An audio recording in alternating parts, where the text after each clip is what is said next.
Brought to you by Alman Auctions, the worldwide leader in antique tractor auctions. Back in 1961, International Harvester shook up the garden tractor world with the introduction of the Cub Cadet.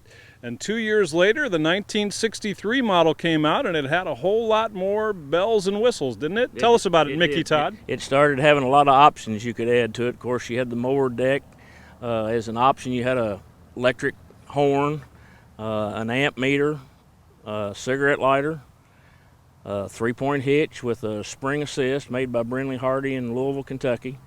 This one has got a creeper drive that takes it from a 3-speed to a 6-speed with 2 reverses. So if you're doing gardening work and stuff like that, you can get her down a little bit lower in granny gear and hold on, turn some earth. Now, Mickey, you live at Henderson, Kentucky. You have a pretty deep connection with International, don't you? Sure do. My father got out of the Army in 1945 and bought an International Harvester dealership in Henderson, Kentucky. He died in '78, and I took over the dealership in Henderson and then acquired the Case Power and Equipment in Owensboro, and we became Western Kentucky Tractor. That dealership now has 16 dealerships, so they've grown.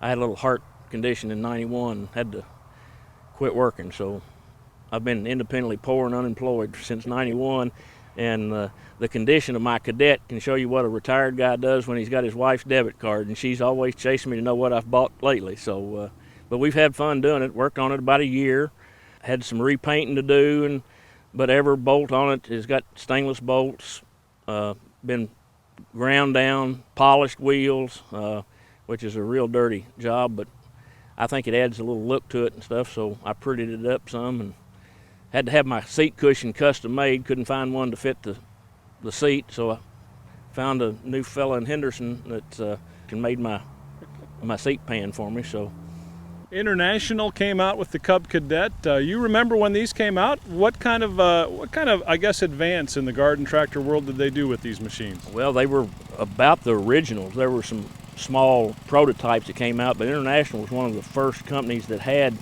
a true garden tractor, and they took the rear ends out of the little Cub Farmall tractor and put the 7-horse Kohler cast iron motor on them, and the wheels, bolts, and all were made at the foundry in Louisville, Kentucky. If you notice on the wheel weights, there's even an IH stamped on the wheel weights where they were made in the foundry in Louisville. There's a lot of versatility to these Cub Cadets. Tell us a little bit about the planter that you have attached. The planter, I found it about 2 or 3 months ago, and a fella wanted a 4-row International 56 planter that I had, and I don't use it, and he had this little Brinley 1-row with the fertilizer attachment that's practically new, and I traded him a 4-row International planter for that one and kind of just put a coat of clear coat paint on it to show with my tractor, to show what some other things that were made in Kentucky. Do you remember seeing Cub Cadet originals back in the day out working in gardens and things? Yes, when I first went to work at the implement dealership selling lawn and garden stuff, I traded for some Cub originals, and I've been through the factory in Louisville where they actually made them and can remember that. Still wish I had some of the parts that I saw in those days. They're a little more costly now. That tractor, I think, was $378 plus the options when it was brand new. So lawnmowers today have come a long way since then, but as we sat here on a nice summer day, that machine's over 50 years old, and I've rebuilt it, and it will probably way outlast me, so the strength is there. $378 new. Could I give you $400 for it and call it a day? No, sir. We probably won't discuss that any further. My wife might see the show and find out how much I've got in it. Now, I know you've had a little bit of a heart condition, but what happens with your heart when you get to driving a Cub Cadet like this? You smile and forget all about it. It's a very relaxing thing. I've got 2 of my boys with me today. My wife just showed up, so I was here last year, but this is the first time I've had a tractor to show, and I'm just kind of enjoying it and relaxing.